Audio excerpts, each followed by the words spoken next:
ಬರ್ತಾ ಬರ್ತಾ 2 ವರ್ಷದಲ್ಲೇ ಅಫ್ಘಾನಿಸ್ತಾನ ಇದ್ದಂಥ ಎಲ್ಲ ಟೀಮ್ಗಳ್ನು ಡಿವಿಷನ್ 5 ಅಂತಂದರೆ ನೀವು 104 ಟೀಮಲ್ಲಿ ಅತ್ಯಂತ ಕೆಳಗಡೆ ಇರುವಂಥ ಟೀಮ್ ಅಂತ ಅರ್ಥ.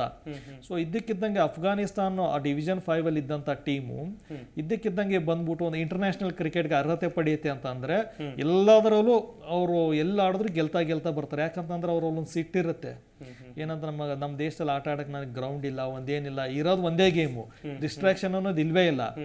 ಸೊ ಹಂಗೆ ಆಡ್ಕೊಂಡು ಬರ್ತಾರೆ. ರೆಫ್ಯೂಜಿ ಕ್ಯಾಂಪಲ್ಲಿಂದ ಬಂದಂಥ ಪ್ಲೇಯರ್ಗಳು ಕ್ರಿಕೆಟ್ ಆಡಿ ಬಂದು ಕೊನೆಗೇನಾಗುತ್ತೆ ಅಂತಂದರೆ, ನೀವು ಫಸ್ಟ್ ಅವರು ವರ್ಲ್ಡ್ ಕಪ್ ಆಡೋದಾಗ ಅಂತ ಏನು ಪ್ರದರ್ಶನ ಏನು ಚೆನ್ನಾಗಿರಲ್ಲ, ಬಟ್ T20 ಅವ್ರು ತುಂಬ ಚೆನ್ನಾಗಿರ್ತಾರೆ.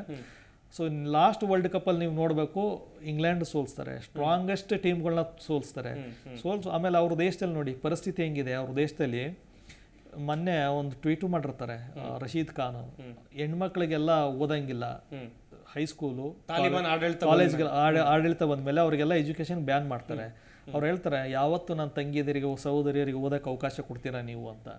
10 ಅರ್ಥಕ್ವೇಕ್ ಆಗುತ್ತೆ ಅವ್ರು ಬಂದಮೇಲೆ, ಈ ಸಣ್ಣ ಪುಟ್ಟ ಒಂದು ಮೇಜರ್ ಆಗುತ್ತೆ.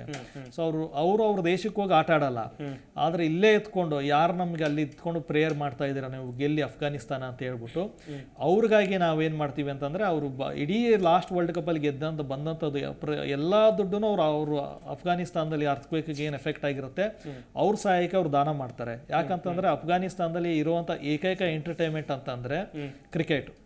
ಸೊ ಅವ್ರು ಇಲ್ಲ ಅಲ್ಲಿ ಹೋಗಿ ಆಡಲ್ಲ, ಜನ ಅಲ್ಲಿಂದನೇ ಚೇರ್ ಮಾಡ್ತಾರೆ ಅಫ್ಘಾನಿಸ್ತಾನಿಗೆ. ಎಷ್ಟೊಂದು ಜನ ಅಲ್ಲಿಂದ ಬಂದು ಇಲ್ಲಿ ಚೇರ್ ಮಾಡೋ ಅಂಥದ್ದು. ಹಂಗಾಗಿ ನೀವು ಅಫ್ಘಾನಿಸ್ತಾನ ಎಲ್ಲ ಪ್ಲೇಯರ್ಗಳು ನೋಡಿ, ಜಗತ್ತಿನಲ್ಲಿ ನಡೆಯುವಂಥ ಎಲ್ಲ ಲೀಗ್ಗಳಲ್ಲೂ ಆ ಪ್ಲೇಯರ್ಗಳು ಆಡ್ತಾ ಇರ್ತಾರೆ. ಯಾಕಂತಂದರೆ ಅವ್ರು ಪ್ರಾಕ್ಟೀಸ್ ಮಾಡೋದೇ ಆಯಾ ದೇಶದಲ್ಲಿ. ಸೊ ಅಂಥ ಪರಿಸ್ಥಿತಿಯಲ್ಲಿ ಅವರಿದ್ದಾರೆ. ಸೊ ಅವರು ವುಮೆನ್ಸ್ ಟೀಮು ಸಹ ರೆಡಿ ಇದೆ. ಆಸ್ಟ್ರೇಲಿಯಾದಲ್ಲಿ ರೆಫ್ಯೂಜಿ ಕ್ಯಾಂಪಲ್ಲಿ ಅವ್ರು ರೆಡಿ ಆಗ್ತಾ ಇದ್ದಾರೆ. ಇನ್ನೇನು ಆ ಟೀಮು ಸಹ ಭಾಳ ಬೇಗ ಕಾಣಿಸ್ಕೊಳ್ತಾರೆ. ಏನಂತ ಅಂದರೆ, ಈ ಒಂದು ರೆಫ್ಯೂಜಿ ಕ್ಯಾಂಪಲ್ಲಿ ಇದ್ದಂಥ ಒಂದು ಟೀಮು ಬಂದುಬಿಟ್ಟು ಆಟ ಆಡ್ತಾರೆ, ಅದರಲ್ಲೂ ಪಾಕಿಸ್ತಾನ ಸೋಲ್ಸ್ತಾರೆ. ಪಾಕಿಸ್ತಾನ ಸೋತು ಓಪನ್ ಆಗಿ ಅವ್ರು ಯಾವತ್ತೂ ನೋಡಿ ಆ ಪ್ಲೇಯರ್ಗಳು ಎಲ್ಲೂ ಎದುರ್ಕೊಳ್ಳಲ್ಲ, ನಾನು ಹಿಂಗೆ ಇದು ಮಾಡ್ತಾ ಇದ್ದೀವಿ ಅಂತ ಡೈರೆಕ್ಟಾಗಿ ಸ್ಟೇಟ್ಮೆಂಟ್ ಕೊಡ್ತಾರೆ. ಸೊ ಎಲ್ಲೋ ಕ್ರಿಕೆಟ್ ಏನಂತ ಅಂದ್ರೆ ಅವ್ರಿಗೊಂದು ಇಡೀ ಒಂದು ಎಂಟರ್ಟೈನ್ಮೆಂಟ್ ಆಗಿ ಉಳಿದಿದೆ. ಆಮೇಲೆ ಕ್ರಿಕೆಟ್ ಬರೀ ಗೇಮ್ ಅಂತ ನೋಡೋದಲ್ಲ ನಾವು, ಯಾಕಂತಂದರೆ ಇಡೀ ವರ್ಲ್ಡಲ್ಲಿ ಅತಿ ಹೆಚ್ಚು ಜನ ನೋಡೋ ಅಂಥ ಸ್ಪೋರ್ಟ್ಸ್ ಇದು. ಫುಟ್ಬಾಲ್ನ 3.5 ಬಿಲಿಯನ್ ಜನ ನೋಡಿದ್ರೆ ಕ್ರಿಕೆಟ್ನ 2.5 ಬಿಲಿಯನ್ ಜನ ನೋಡ್ತಾರೆ. ಸೊ ಹಂಗಾಗಿ ಏನಂತಂದರೆ ಕ್ರಿಕೆಟ್ ಬರೀ ಕ್ರಿಕೆಟ್ ಆಗಿ ಉಳಿದಿಲ್ಲ, ಎಷ್ಟೋ ದೇಶಗಳ ನಡುವೆ ಒಂದು ಶಾಂತಿಯುತ ಮಾತುಕತೆಗೆ ಕ್ರಿಕೆಟ್ ಕಾರಣ ಆಗ್ತದೆ. ಇಂಡಿಯಾ ಪಾಕಿಸ್ತಾನ ನಡುವೆನೂ ಈ ಮುಂದೆ ವೀಸಾ ನಾವು ಸುಲಭವಾಗಿ ಅವ್ರು ಸಿಗಂಗೆ ಮಾಡಿದ್ದು ಕ್ರಿಕೆಟ್ ಕಾರಣದಿಂದ ವಾಜಪೇಯಿ ಅವರ ಟೈಮಲ್ಲಿ. ಅದೇ ರೀತಿ ಯಾಕಂದ್ರೆ ಶ್ರೀಲಂಕಾ ಆರ್ಥಿಕ ದಿವಾಳಿ ಎದ್ದಂಥ ಸಮಯದಲ್ಲಿ ಏಷ್ಯನ್ ಕಪ್ ಅಲ್ಲಾಡಿಸ್ಬಿಟ್ಟು ಶ್ರೀಲಂಕಾದಲ್ಲಿ. ಸೊ ಅವ್ರಿಗೊಂದು ಸ್ವಲ್ಪ ಚೇತರಿಕೆ ಕಾಣಲಿ ಅಂತ ಹೇಳ್ಬಿಟ್ಟು ಇದೇ BCCI ICCI ಪ್ಲ್ಯಾನ್ ಮಾಡಿ ಅವ್ರಿಗೆ ಅಟ್ಲೀಸ್ಟ್ ಒಂದು ಟೂರಿಸಮ್ ಜನ ಒಂದು ಕ್ರಿಕೆಟ್ ಮ್ಯಾಚ್ ನಡೆಸಿದ್ರೆ ಜನ ಹೋಗ್ತಾರೆ. ಅಂದ್ರೆ ಕ್ರಿಕೆಟು ಕೇವಲ ನಾವು ಕ್ರಿಕೆಟ್ ಒಂದು ಗೇಮ್ ಆಗಿ ನೋಡ್ತೀವಿ, ಬಟ್ ನೀವು ಆ್ಯಸ್ ಎ ಪೊಲಿಟಿಷಿಯನ್ನು ನೀವು ಒಂದು ವಿಶ್ವಸಂಸ್ಥೆ ಹಿಂಗೆಲ್ಲ ನೋಡಕ್ಕೆ ಹೋದರೆ ಕ್ರಿಕೆಟ್ ಬರೀ ಗೇಮ್ ಅಲ್ಲ. ಯಾವುದೇ ಕ್ರಿಕೆಟ್ ಆಗಿರಲಿ, ಒಲಿಂಪಿಕ್ ಆಗಿರಲಿ, ಫುಟ್ಬಾಲ್ ಆಗಿರಲಿ, ಯಾವುದೇ ಒಂದು ಕಂಟ್ರಿ ಅದನ್ನ ರಿಪ್ರೆಸೆಂಟ್ ಮಾಡುತ್ತೆ. ಒಂದು ICC champions trophy, football tournament ಅಂತ ಅಂದರೆ ಆರ್ಥಿಕವಾಗಿ ಆ ದೇಶ ಮುಂದೆ ಬರುತ್ತೆ. ಸರಿನಾ? ಇದೇ ಅಫ್ಘಾನಿಸ್ತಾನ ಟೀಮು 2018ರಲ್ಲಿ ಫಸ್ಟ್ ಟೆಸ್ಟ್ ಮ್ಯಾಚ್ ಭಾರತ ಎದುರು ಆಡಿರುತ್ತೆ, ಅದು ಬೆಂಗಳೂರಲ್ಲಿ.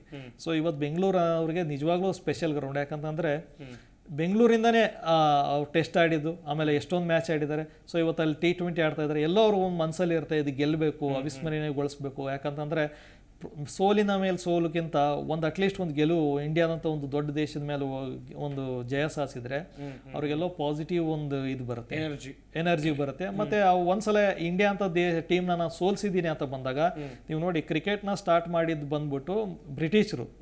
ಬಟ್ ಬ್ರಿಟಿಷರು ವರ್ಲ್ಡ್ ಕಪ್ ಗೆದ್ದಿದ್ದು ಯಾವಾಗ? ವರ್ಲ್ಡ್ ಕಪ್ ಗೆಲ್ಲಕ್ಕೆ ಆಗಿರಲಿಲ್ಲ ಅವ್ರಿಗೆ. ಅವ್ರನ್ನ ಸೋಲ್ಸಿದ್ದು ಯಾರು? ವೆಸ್ಟ್ ಇಂಡೀಸ್ ಅವ್ರನ್ನ ಅವರು ಅಂದರೆ ದಷ್ಟಪುಷ್ಟವಾಗಿದ್ದಾರೆ. ಇವ್ರ ಹತ್ರ ಬಾಲಿಂಗ್ ಹಾಕ್ಸ್ಕೊಳ್ಳೋಣ ನಾವು, ಯಾವಾಗ ಅವ್ರು ರೂಲ್ ಮಾಡ್ತಾ ಇರ್ತಾರೆ ನಾವು ಬ್ಯಾಟಿಂಗ್ ಆಡೋಣ ಅಂತ ಬರೀ ವೆಸ್ಟ್ ಇಂಡೀಸ್ ಅವ್ರು ಬಾಲಿಂಗ್ ಹಾಕೋರು, ಇಂಗ್ಲೆಂಡ್ ಅವ್ರು ಬ್ಯಾಟಿಂಗ್ ಆಡ್ತಾ ಇದ್ರು. ಯಾರು ಆಳ್ತಾ ಇದ್ರಲ್ಲ ಲೋಗ್ ಅಧಿಕಾರಿಗಳು, ವೆಸ್ಟ್ ಇಂಡೀಸ್ನವರು ಬರೀ ಬಾಲಿಂಗ್ ಇಟ್ಕೊಂಡಿದ್ರು. ಅವ್ರು ಆಡ್ತಾ ಯಾವಾಗ ವೆಸ್ಟ್ ಇಂಡೀಸ್ ಒಂದು ಕ್ರಿಕೆಟ್ ಟೀಮ್ ಆಗಿ ವರ್ಲ್ಡ್ ಕಪ್ ರಿಪ್ರೆಸೆಂಟ್ ಮಾಡುತ್ತೋ, ವೆಸ್ಟ್ ಇಂಡೀಸ್ ತನ್ನ ಬಾಲಿಂಗಿಂದಾನೇ ಗೆದ್ದುಬಿಡುತ್ತೆ. ಅಷ್ಟು ಹಿಂಸೆ ಕೊಟ್ಟಿರ್ತಾರೆ ಇಂಗ್ಲೆಂಡ್ ಅವರು.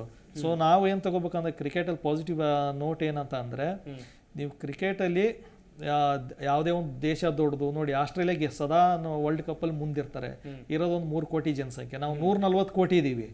ಆದರೂ ನಾವು ಆಸ್ಟ್ರೇಲಿಯಾ ಅಂತ ಪ್ಲೇಯರ್ಗಳನ್ನ ನಾವು ಇದು ಮಾಡೋಕ್ಕಾಗ್ತಾ ಇಲ್ಲ. ಇದುವರೆಗೂ ನಮ್ಮ ದೇಶದಲ್ಲಿ ಬರ್ತಾ ಅಂತ ಒಂದು ಟೀಮಾಗಿ ಬರ್ತಾ ಇಲ್ಲ ನಾವು. ಯಾಕಂತಂದರೆ 140 ಕೋಟಿಲಿ ಎಲ್ಲದರಲ್ಲಿ ನೀವು ವಿರಾಟ್ ಕೊಹ್ಲಿ, ರೋಹಿತ್ ಶರ್ಮಾ ದಾಖಲೆಗಳು ನೋಡ್ತಾ ಎಲ್ಲ ನಮ್ಮವರೇ star.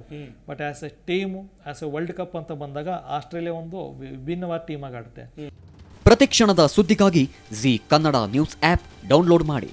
Live TV, latest updates, entertainment, lifestyle, technology ಸುದ್ದಿ ನಿಮ್ಮ ಅಂಗೈಯಲ್ಲಿ.